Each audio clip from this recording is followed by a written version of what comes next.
అయ్యగారు, నేను మీతో కొంచెం మాట్లాడాలి. ఏం మాట్లాడాలి? ఇక్కడే మాట్లాడు. అయ్యగారు, మీతో ఒకసారి మాట్లాడాలి.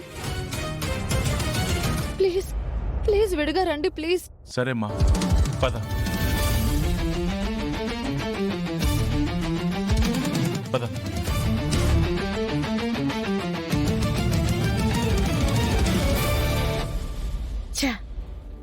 వీళ్ళొచ్చింది ఈ ఎత్తుగడతానా?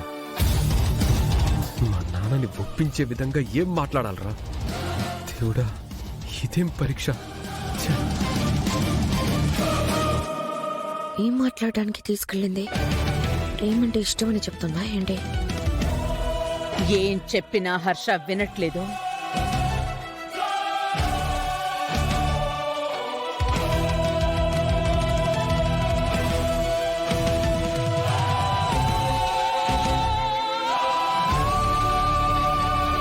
చామంతి, చెప్పమ్మా, ఏం మాట్లాడాలి?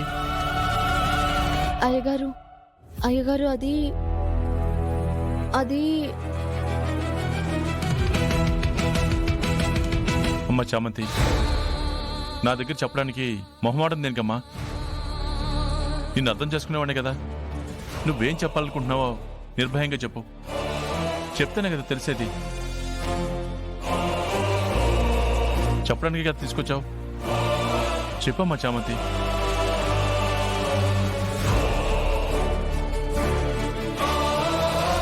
నేను పెళ్లి చేసుకోలేను అయ్యగారు.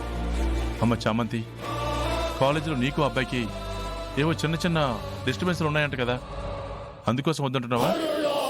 చూడమ్మా, స్టూడెంట్స్ అన్నాక ఇలా చిన్న చిన్న జరుగుతుంటాయమ్మా. అతనే నిన్ను ప్రేమిస్తున్నానని ముందుకొచ్చాడు కదమ్మా. మంచి సంబంధం అంటున్నారు, ఒక్కసారి ఆలోచించమ్మా. లేదయ్య గారు, వాళ్ళ స్వభావమే మంచిది కాదు. నా లక్ష్యం వేరు, నా జీవితం వేరు, అది మీకు తెలుసు. నేనిప్పుడు పెళ్లి చేసుకోలేను అయ్య గారు. అతన్ని నేను అస్సలు చేసుకోను. చూస్తుంటే జామ్ మెడలో ప్రేమ్ తాడి కట్టనంటున్నాడు. ఇప్పుడు ఈ రాస్కెల్ జామంత్ అంటే ఇష్టమని వచ్చాడు. సార్కి బాగా బ్రెయిన్ వాష్ చేశారు. ఏం జరుగుతుందో